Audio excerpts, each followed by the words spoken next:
Amén. Que el Señor les bendiga. Quiero invitarle a que abra su Biblia en Mateo, capítulo 22. Mateo 22, verso 37. Yeshua le dijo: amarás al Señor tu Dios con todo tu corazón y con toda tu alma y con toda tu mente. Este es el primero y grande mandamiento. El segundo es semejante: amarás a tu prójimo como a ti mismo. De estos dos depende toda la ley y los profetas. ¿Sabes cuántos mandamientos hay en la Biblia para que Dios le dio a su pueblo? 613 mandamientos. No todos hay que cumplirlos, no todos se pueden cumplir por muchas razones, ¿sí? Algunas porque no vivimos en Israel, otras porque como los sacrificios de sangre, pues ya Jesús es el verdadero Cordero, Él pagó el sacrificio, el verdadero sacrificio de sangre. Pero si hay otros que podemos cumplir, como los mandamientos, aquellos 10 en los cuales siempre recalcamos que debemos cumplirlos: amarás a tu padre y a tu madre, amarás a tu prójimo, no adulterarás, no mirarás hacia afuera, sino que respetarás la mujer, el hombre de tu prójimo, la vaca de tu prójimo, ¿sí? Aquellos mandamientos sí podemos cumplirlos.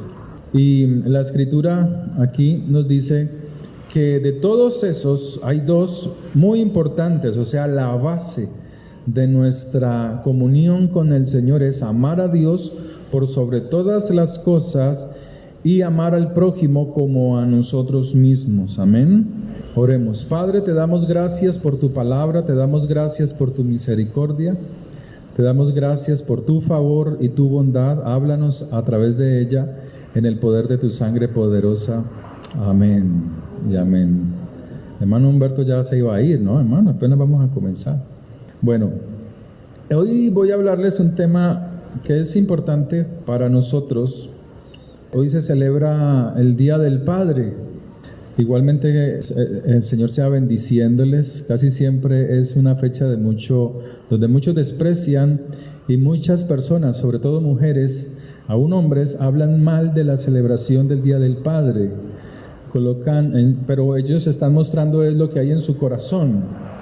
Entonces muestran cosas como que deshonran el honor que se le debe de dar a un padre, ¿sí? Por ejemplo, uno ve en los estados de personas cualquiera y colocan las chanclas para el Día del Padre. Entonces hay unas botellas aplastadas, amarradas con no sé qué cosas serán, y esas son el regalo para el Día del Padre. Pero en realidad es el corazón dañado de la persona que coloca eso, ¿sí? ¿Por qué? Porque tal vez tuvo frustraciones, no hubo una comunión con su padre como debió serlo, estuvo dañada. O hay personas que están separadas y lo único que colocan son mensajes negativos para recordar el Día del Padre, pero no les fue bien en el matrimonio por su falta de sabidurías. Pero la Escritura nos habla que debemos honrar a nuestros padres. Debe de dárseles honra, debe de dárseles el lugar que corresponden, porque Dios está diciendo: amarás a tu prójimo como a ti mismo. ¿A ti te gustaría que te regalaran unas chanclas hechas con botellas? No, ¿cierto? Entonces el Señor está diciendo eso: amarás a tu prójimo como a ti mismo. De las cosas falsas que hay en la vida es el cristianismo. El cristianismo es de las religiones más engañosas que hay si no se estudia las Escrituras. Y debemos de ser cautelosos, debemos de estudiar cada día la palabra del Señor para no caer en engaños, en interpretaciones personales que muchas personas que hoy se levantan como predicadores lo hacen hoy en día, y debemos de ser cuidadosos. La Escritura nos muestra cómo debemos de amar a Dios, mostrando un amor hacia nuestro prójimo, mostrando una una relación, una buena relación con Dios, porque le conocemos. Por eso la Escritura dice: amarás a tu Dios primeramente, porque es Dios el que enseña a través de su palabra, de su amor, cómo debemos manifestar el amor al prójimo. Si no tenemos una comunión con Dios, no sabemos cómo manifestar el amor al prójimo, porque el amor viene de Dios, el amor es divino, no pertenece a los hombres, no pertenece al ser humano, sino que es una revelación que Dios da a través del conocimiento de las Escrituras, ¿sí? Por eso el amor no son sentimientos, sino que el amor se manifiesta en las acciones. De allí que el Señor crea la familia, el Señor crea lo que es el hogar, la unión entre un hombre y una mujer, amén. Y aunque es muy criticado hoy en día la unión familiar, la unión matrimonial, la formación del hogar, es el mejor lugar para vivir. Tenemos conceptos errados de lo que es el matrimonio, tenemos conceptos errados de lo que es la familia. Siempre nos enseñaron, y esto a través de los filmes, de las películas, que la familia debe de ser algo perfecto, que tú tienes que encontrar como mujer el príncipe adecuado, el príncipe azul, y la Escritura no dice eso. Usted, en el mundo en que vive, en el mundo que vivimos, usted es importante en tanto que usted sea muy útil. Mientras usted sea útil, mientras usted sea bueno en su trabajo, mientras usted sea el mejor de su clase, mientras usted sea el mejor en todas las cosas, usted será útil. Mientras usted sea algo que los demás necesiten, usted será útil. Pero si usted está enfermo, o si llega el día en que se enferma, pues usted ya no viene a ser útil ni en su trabajo ni en ninguna parte. O sea, todas esas cosas, todas esas buenas cosas, pues esos honores que se reciben en algún momento, pues dejan de serlo por una enfermedad. Todo eso se esfuma. Pero lo único que tú tendrás firme será la familia. Lo único que usted puede tener firme es la familia. Si a usted en el colegio le fue mal y se burlaban en el colegio por aquellas notas negativas, pues el único refugio que de alguna manera podía tener es la familia, es la casa, es el hogar, son los padres o los hermanos. Si le va mal en el trabajo, pues el único lugar de refugio donde usted podía encontrar como donde descansar, donde poder disipar un poco esa pena, pues es ¿en dónde? En el hogar, en la familia, amén. Es en la familia. Por eso no debes descuidar tu familia. Una de las recomendaciones de la palabra de Dios es: no descuides tu familia. Lo habla el Salmo 127, que bienaventurado el varón que llena su aljaba de flechas, ¿no? O sea, su casa de hijos. Habla de la bondad que hay en regocijarse en su esposa, en alegrarse en su esposa, lo mismo la esposa en el varón. Y dice que los hijos vienen a ser como ornamentos alrededor de vuestra mesa. O sea que es algo que es importante y algo que Dios bendice, algo que Dios da. Entonces por eso debemos cuidar la familia, no descuidarla, ¿sí? Porque a todos nos llega tiempos sorpresivos. ¿Le ha llegado a usted tiempos sorpresivos? A mí me llegó alguna vez cuando los padres mueren o cuando te sacan del trabajo. Son cosas sorpresivas, ¿sí? Pero a todos nos llega, independientemente de lo que sea, o una enfermedad que nos espera. Entonces usted debe de trabajar, de entender que lo más importante de todas las cosas, primeramente el amor a Dios, porque lo acabamos de leer, es la familia. Amén. Cuando hubo aquella cuarentena que vivimos en el 2020, ¿a dónde te enviaron? Quédese en dónde? En su casa, ¿sí? No salga de su casa, ¿sí? En el trabajo, ¿sí? No te mandaron al trabajo, no te mandaron donde un amigo, no te mandaron a la discoteca ni a la plaza del mercado, no te enviaron a la iglesia, no te mandaron a ningún otro lugar más seguro que la casa, que el hogar, que la familia. Amén. Cuando las personas se enferman, ¿a dónde las mandan? Cuando están en sus trabajos y se enferman, ¿quiénes son los que los atienden? ¿Los amigos del trabajo? No, a ellos no les importa. Ellos te quieren, te aman por lo que tú haces, por las labores que tú haces o por lo que tú das. No te quieren por más. Eres muy apreciado, muy apreciada. Pero cuando te enfermas, ¿a dónde te dirige? ¿A dónde te envían? Váyase para su casa. Y si estás trabajando enfermo, ¿cuáles son las palabras de los compañeros? ¿Cuáles son las palabras de las personas con las cuales trabajas o los que están estudiando? ¿Y por qué no se quedó en casa? ¿Y por qué más bien no se va para su casa? ¿Para qué se viene así a trabajar? Pero tú estás enfocado en que el primer lugar es el trabajo. El mundo te desenfoca, te quita, te engaña diciendo que el peor lugar para estar es en familia, en el hogar. Quien te cuida en la enfermedad son los que están en la casa. Cuidar es velar por la salud de aquel que está enfermo, que está incapacitado por un tiempo corto o por un tiempo largo. Entonces, nosotros debemos abrir los ojos y entender que la familia hay que cuidarla, pero que la familia es el lugar más seguro para estar. Así hayan goteras en el techo, así hayan dificultades. Es el mejor lugar para uno habitar, la familia. A veces hay problemas, hay dificultades. El hogar es el lugar más hermoso para ir, pero es el lugar más desvalorado hoy en día. Hoy en día se desvaloriza mucho o se le da poca importancia a la permanencia familiar. Se le da poca importancia a la relación entre los padres y los hijos y los padres.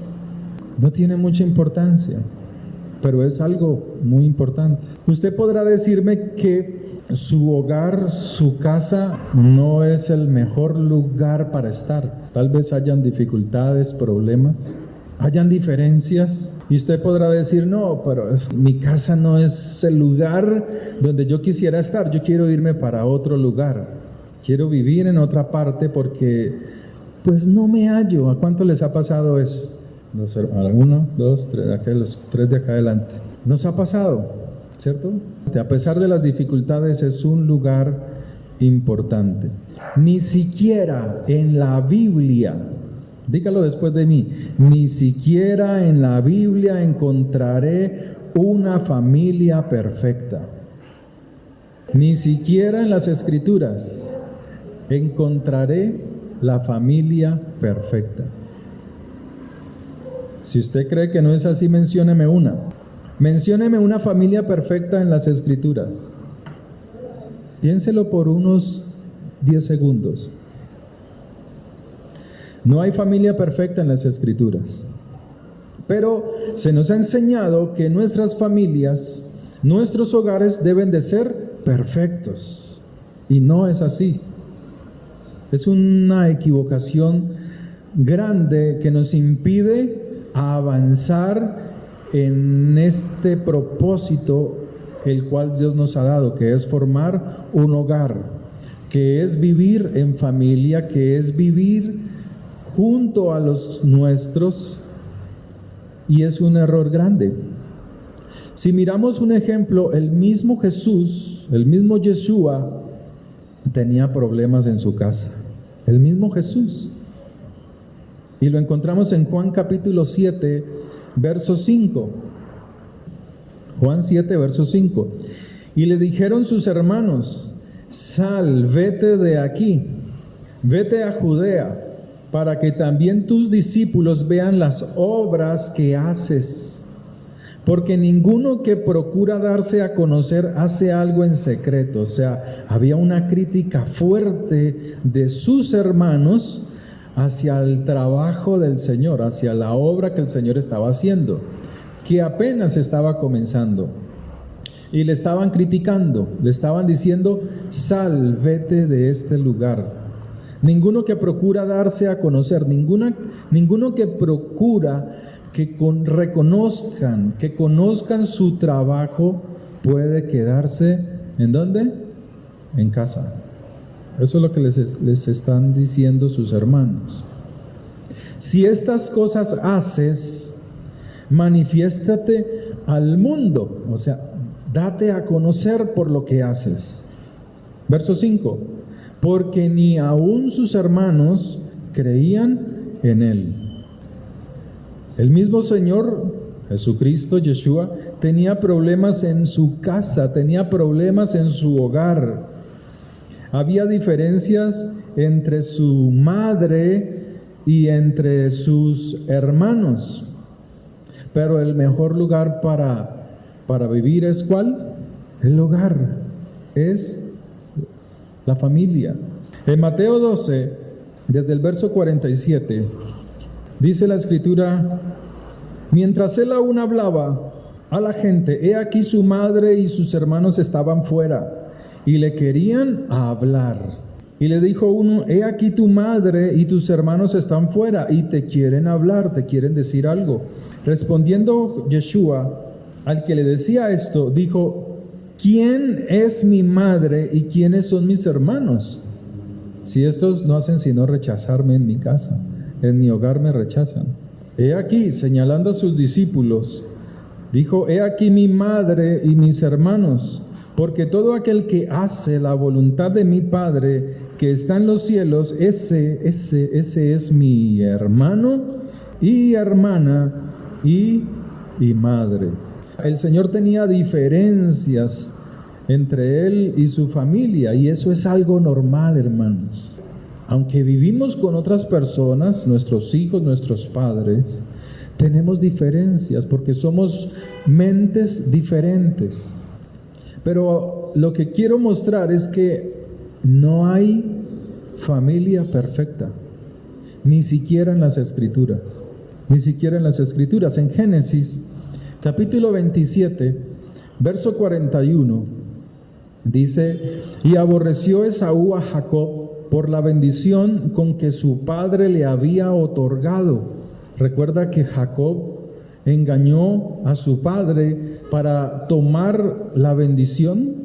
Y dice que Esaú, cuando vino de cazar un animal, dice la Escritura que su padre lo estaba esperando para que le hiciera un delicioso guisado de lentejas. Entonces dice la Escritura que Esaú dijo en su corazón, dijo en su mente, dijo para sí mismo, o parece que lo habló fuertemente porque su madre lo escuchó, y dijo en su corazón: llegarán los días del luto de mi padre, y yo mataré a mi hermano Jacob. O sea, había un deseo de venganza por lo que su hermano había hecho en contra de él.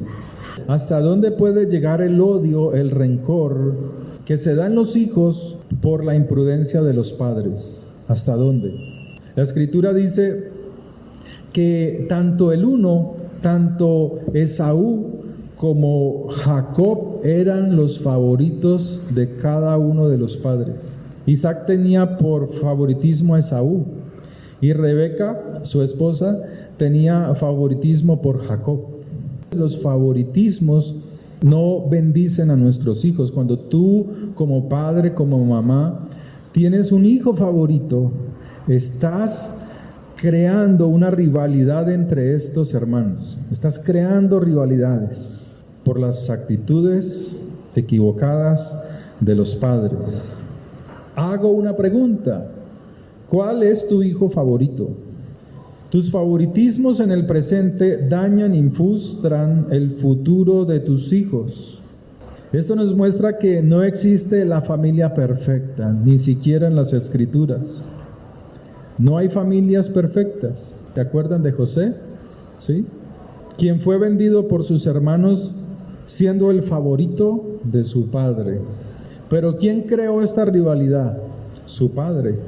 Tal vez en su hogar hayan rivalidades entre sus hijos, pero analiza, piensa bien, si en su pequeñez, en su infancia, tú tenías favoritos entre ellos. O tal vez tu esposa tenía favoritos entre ellos. Y al apreciar a uno, despreciaba a los otros. Y los corazones de ellos se llenaron de rencores que se manifiestan aún hoy en día. Rivalidades, peleas, divisiones. ¿Qué hablar del rey David, el rey de Israel? Era el menor entre 8 hermanos. Era el que estaba lejos, el despreciado. Vaya, cuide las ovejas, ¿sí? ¿Qué hablar de los hijos del rey David?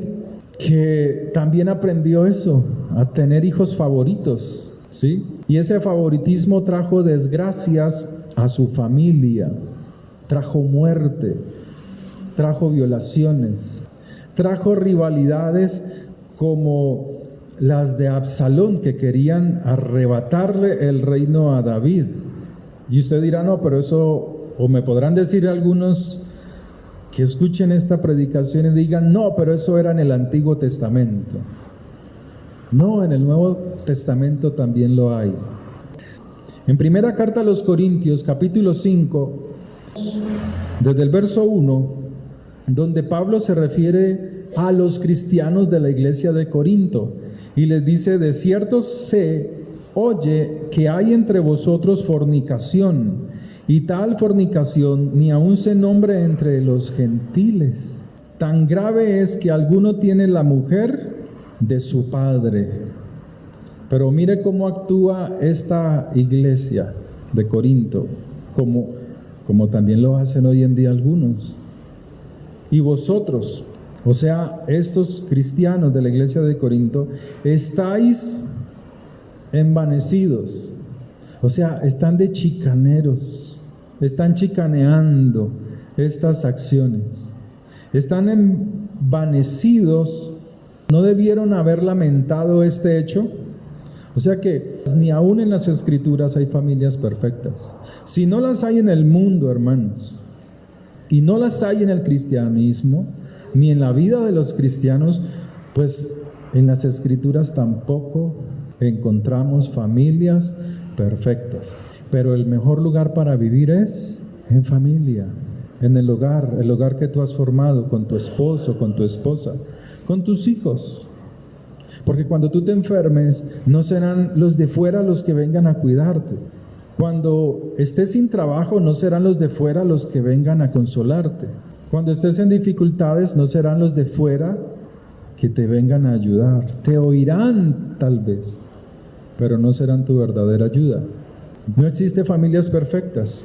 ¿Cómo está tu familia? ¿Es perfecta? No, no la es. No la hay. No hay familias perfectas. El matrimonio, aunque fue creado por Dios, él tiene un propósito, y es pulir tu carácter, perfeccionar tu temperamento, que tengas control de tu carácter, que sepas controlar tu temperamento. ¿Con qué propósito? ¿Con qué fin? De hacernos crecer, de hacernos madurar, de hacernos cada día mejor en nuestra relación con Dios, mostrando amor ¿hacia quién? Hacia nuestro prójimo, hacia quien está cercano. Entonces los matrimonios tampoco son perfectos. Porque si el matrimonio fuera perfecto, ¿qué pasaría? Si tu matrimonio fuese perfecto, tú no necesitarías de Dios. Sustituirías al Señor. ¿Por qué? Porque no necesitarías de Él. Reemplazarías la búsqueda de Dios, entrarías en un estado de conformismo o de placer, pero así no sucede. Entonces el propósito en el matrimonio establecido por Dios es pulir nuestro carácter, perfeccionar nuestro temperamento. Amén. En toda relación humana nada es perfecto. Nada es perfecto. Usted puede tener un tiempo de de familiaridad, de alegría, de placer, de contentamiento, pero eso no es perfecto. En toda relación humana llega un momento en que esas relaciones comienzan a friccionarse, ¿sí? Entonces el propósito que Dios quiere es buscar al Señor en cualquier relación que tú tengas. En tu relación laboral, busca al Señor. En tu enfermedad, busca al Señor. Si eres rico, si eres boyante, si eres próspero, busca al Señor. Si estás en tu casa con tu familia y estás viviendo con personas que no conocen al Señor, como a muchos les sucede, pues el propósito es que en medio de esa dificultad tú busques al Señor. En tu hogar, en tu casa, en tu entorno, debes de activar la búsqueda del Señor. Búscalo, instrúyete a través de la palabra de Dios. Déjate llenar por el poder del Espíritu de Dios. Amén. Esa es la manera, porque no hay familias perfectas, aunque el mejor lugar para vivir es en el hogar. Es el mejor lugar para vivir. Amén. Sucede algo en el ser humano que somos imperfectos y eso es lo que necesitamos reconocer en nosotros. Y aunque somos imperfectos, fuimos creados para vivir en unidad. Por eso usted buscó casarse y se casó. Por eso usted tiene una novia o un novio, porque usted busca una unidad en algo, aferrarse a algo, ¿sí? O usted tiene una mejor relación con sus hermanos o con un amigo, porque siempre el ser humano, a pesar de que somos imperfectos, busca vivir en unidad a algo o a alguien, pero somos imperfectos. Amén. El corazón del hombre y la mujer, pues hoy hablo así para no centrarme para que entendamos que es todo ser humano. Dice la Escritura que en un principio el corazón del hombre es como una roca a la cual no le entra, no permite que la palabra de Dios le transforme, ¿sí? Pero fíjese algo, de las rocas sacan el hierro y del hierro forman metales, y el roce entre uno y otro metal produce fricción, o sea, al estar juntos produce fricción, pero un buen aceite evita la fricción, evita el roce, evita el daño, como el motor de un carro. Está construido por aleaciones y por metales, pero para que funcione correctamente se necesita ¿de qué? De un buen aceite, para que no se dañe, para que no haya ese roce, ese roce que destruye. Si en nuestras relaciones familiares, matrimoniales, buscamos el buen aceite del Espíritu de Dios, este impediría o impide fricciones, roces dañinos en nuestro corazón. Solamente si buscamos el buen aceite, que es el Espíritu de Dios, la palabra de Dios. Porque nuestro corazón, dice la Escritura, que del corazón mana la vida, o sea, Él es el motor de nuestra vida. Amén. En nuestros hogares hay conflictos, pero deben de ser superados cuando buscamos la presencia de Dios, porque estamos permitiendo que nuestra vida tenga una vida conforme al corazón de Dios, y es allí donde la palabra de Dios se cumple. Lo que nos dice en Proverbios, que la buena respuesta, ¿calma qué? La ira. Pero una respuesta apacible en un momento de ira o de enojo. ¿Quién? Si no es alguien que esté lleno del buen aceite. Si no es alguien que esté guiado por el poder del Espíritu de Dios. Entonces dice que la blanda respuesta aplaca la ira, o sea, hace que la otra persona suba su nivel, abandone lo más bajo, que es la ira, el enojo, el odio, el rencor. Esas son cosas bajas. En la sabiduría bíblica, en la sabiduría hebrea, el enojo, la ira, la rabia, la venganza y todos sus frutos son cosas bajas. Bajas es que te alejan de la presencia de Dios para producir muerte. Pero cuando tú estás lleno de Dios, buscas la presencia de Dios y entiendes que aunque estás en un hogar, vives con tu familia y que no es perfecta, comprendes que se necesita de comprensión. Necesitamos comprendernos los unos a los otros. A veces esas son nuestras dificultades en nuestros hogares, que no queremos entender al otro, sino queremos que el otro nos entienda a nosotros, que conozca las razones por las cuales yo actúo de esta y de esta manera. Pero lo está haciendo con un corazón dañado, lo está haciendo con un propósito incorrecto.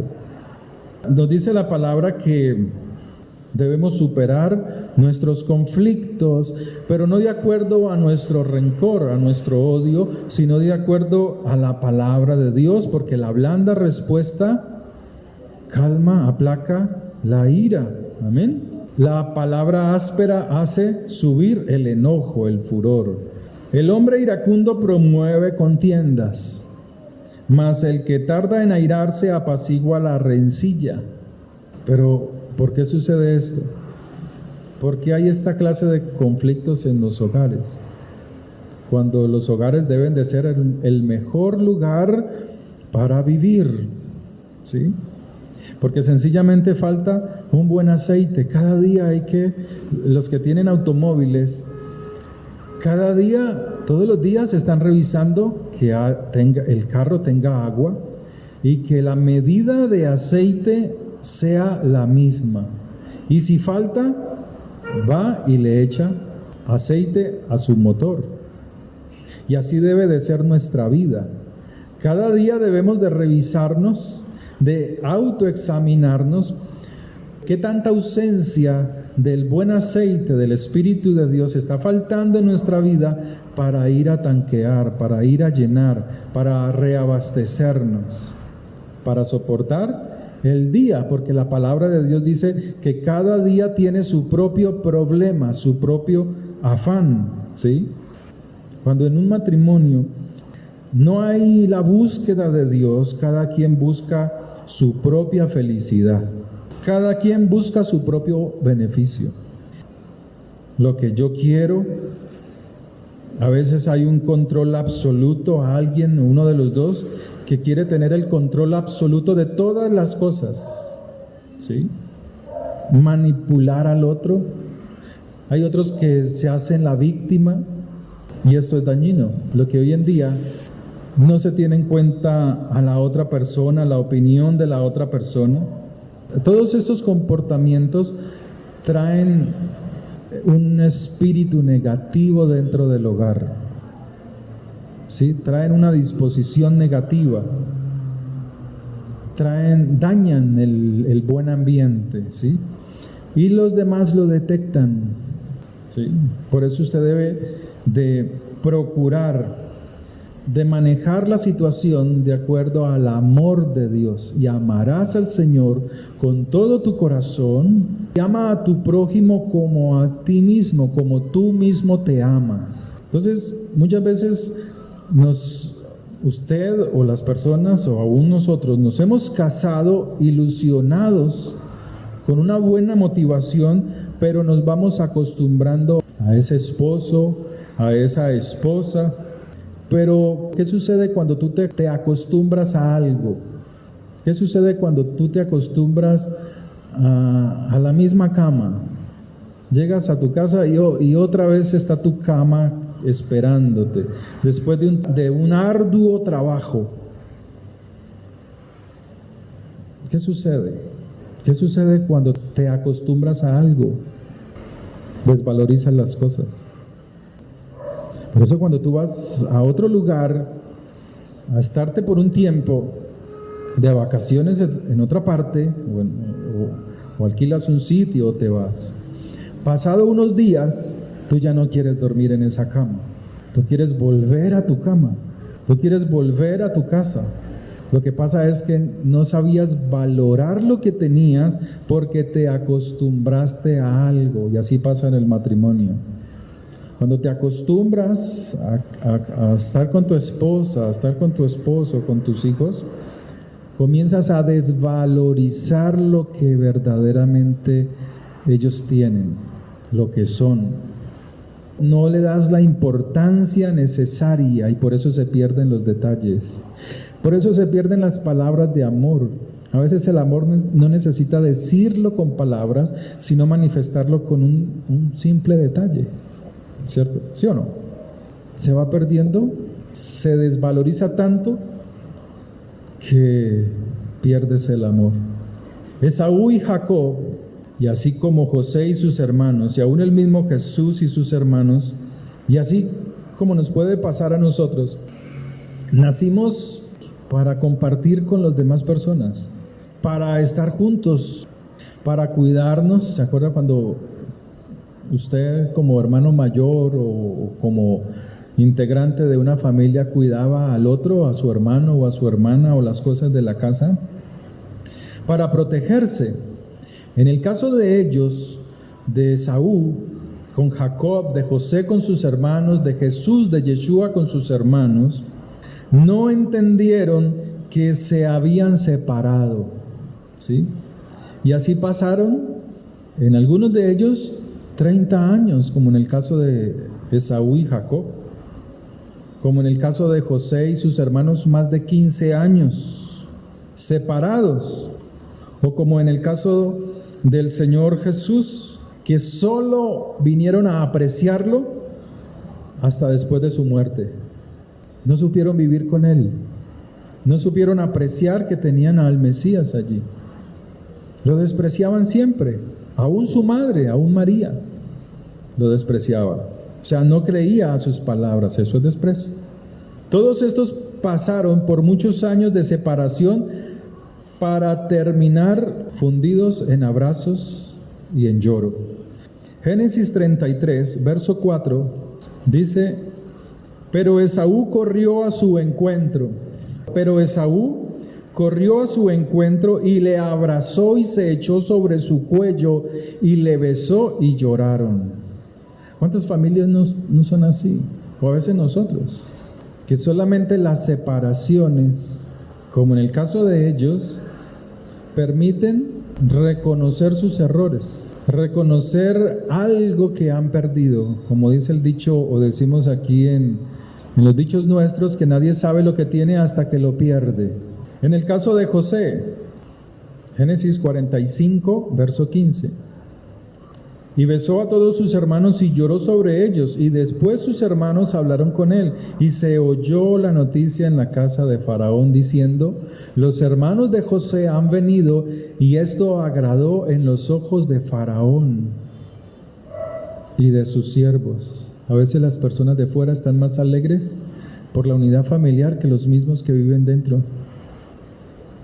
Los demás se alegran por la reconciliación, anhelan la reconciliación de otros, y los que tienen la oportunidad de compartir, de mostrarse el amor mutuamente, están en conflictos, están en guerras, conflictos entre el padre y los hijos y los padres, entre la esposa y el esposo y la esposa. Hogares perfectos no hay, hermanos, jamás los vas a encontrar, ni siquiera en las Escrituras. El cristianismo, ninguna persona tiene un hogar perfecto, siempre hay problemas. Si los hay en las Escrituras, y Dios nos habla que los hay, que hay problemas y divisiones, pero lo que Dios quiere, lo que Dios nos habla, lo que Dios nos motiva a hacer es a actuar frente a esas situaciones.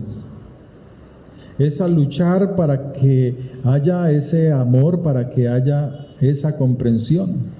Que todos tenemos pensamientos diferentes, opiniones diferentes, pero, Sara, debemos de oír la opinión del otro, debemos de escuchar la opinión del otro, ¿sí? ¿Cierto, Josué? Debemos de respetar las opiniones de los otros. Tal vez, leyendo estos pasajes, en esos abrazos han reflexionado, porque han pasado muchos años, han pasado 30 años, más de 15 años, y en el caso de los hermanos del Señor, pues no lo reconocieron, no lo amaron verdaderamente, sino hasta después de la muerte de él. Tal vez hubo una reflexión, tanto así que el mismo Jacob sabe que se va a encontrar con él y comienza a enviarle ofrendas, regalos. Y el hermano le dice, no es necesario todo esto, yo quería verte, yo quería abrazarte, no es necesario todo eso, yo también soy rico. Y a veces nosotros dejamos de hacer eso, de dar detalles, de ser amorosos, somos así rígidos. Mire la cara de su vecino y verá, pura cara de ají, de limón agrio.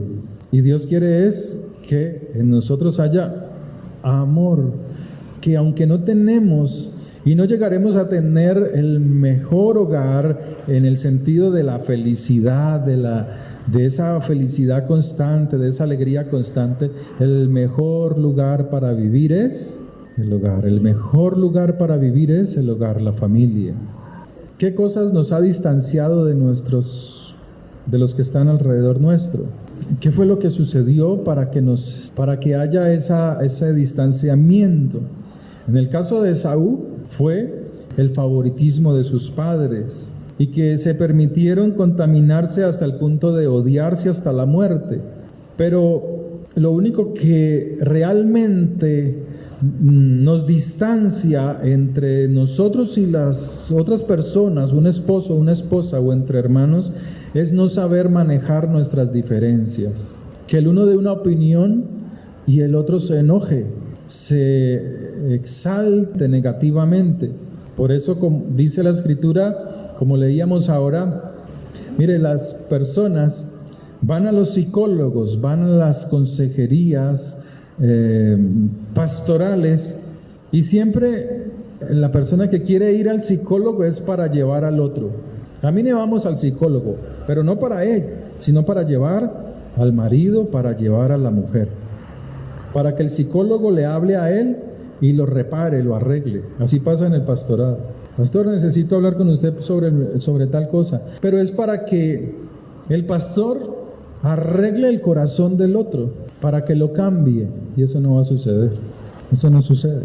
Ni el uno ni el otro puede cambiar, sino hay un sometimiento al amor de Dios. Sí podemos ser transformados. Un psicólogo sí te puede enseñar, un buen psicólogo, uno que se esfuerza por conocer a Dios y por mantener su hogar en unidad. Un buen pastor, no un pastor requete separado y requete divorciado como muchos y requete unidos.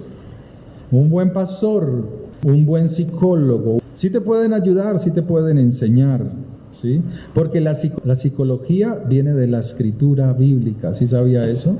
Por eso dice Pablo, renovaos en el espíritu de vuestra mente. Son cosas que la psicología usa. Sigmund Freud era un judío que vivió en Estados Unidos, pero él era un judío que conocía los secretos de la letra hebrea. Y él fue el padre de la psicología.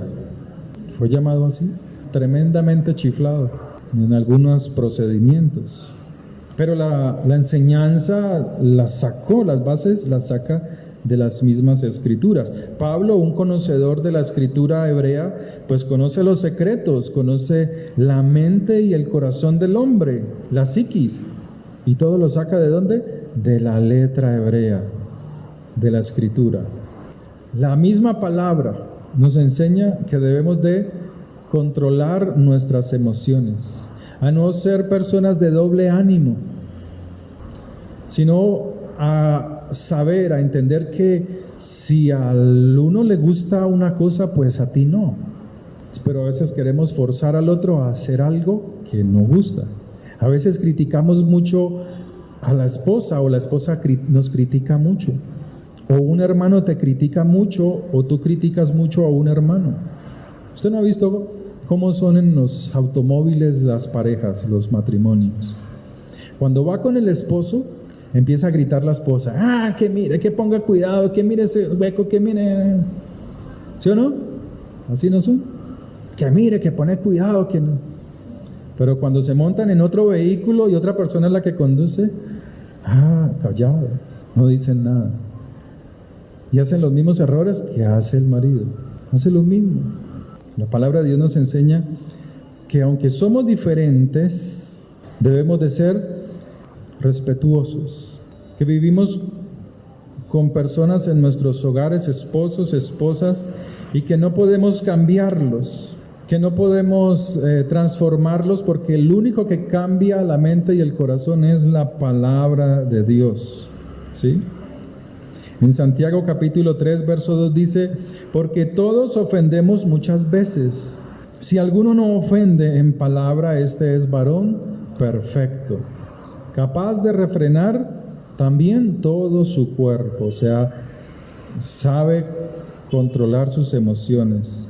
Y lo que mantiene un buen hogar luchando en la lucha es saber manejar las diferencias, ¿sí? Criticarnos nos distancia mucho. En el hogar, pues abres una brecha, un distanciamiento, pero es un distanciamiento permanente, porque siempre hay crítica por todo.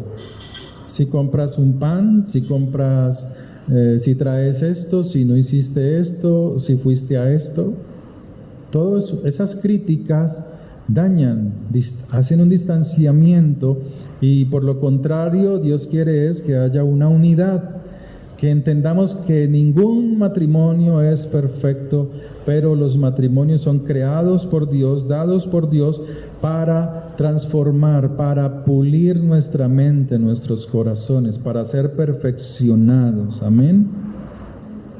Amén. Cuando hay conversaciones entre esposos y quieren narrar algo, quieren contar algo sobre un suceso en especial, pues a veces no se habla con exactitud en cuanto a las fechas. Un ejemplo, que hace 40 años pasó esto y la señora le dice, no fueron 40, sino que fueron 38 años. Y por eso se forman discusiones. No, que es que en esa época se usaban los zapatos rojos con blanco, y ella dice, no eran rojos con blanco, eran blancos con rojo. Y hay una discusión. Siempre que hayan dos personas contando una misma historia, siempre habrá dos versiones, y usted la encuentra hasta en las escrituras.